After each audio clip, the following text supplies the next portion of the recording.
যতই কষি মনের লাগাম, যতই গুনি ফল, যখন তখন মন ছুঁয়ে যায় ইচ্ছে নদীর জল।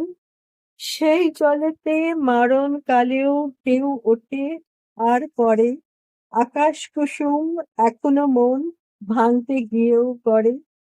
বিষম কালেও শুনতে যে পায় মন ভোলানো তান, ভোরের পাখি কোন সে সুরে এখনো গায় গান।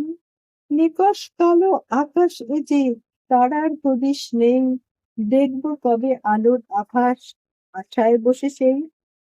আবার কবে মিলবে দেখা হারিয়ে যাওয়া মুখ, যে মুখতে আঁকা আছে সহস্রতার সুখ। উথাল পাতাল নদীর জলে স্বপ্ন ভাসে কত, আবছা মনের মাতাল খেলা বাসি ফুলের মতো। এই যে ফেরা, এই পিছুটান, শুধুই গল্প সুখ, যা গিয়েছে যা হবে তা ইচ্ছে অনেক মুখ। স্রোত যায় সেই মোহনায় সাগর জলের টানে, তবু এমন ভাসে কেমন ইচ্ছে নদীর গানে। মন ভেজালেও চুল ভেজে না ইচ্ছে নদীর ঢেউ, বড়ই প্রবঞ্চক সে এক, নয়তো আপন কেউ।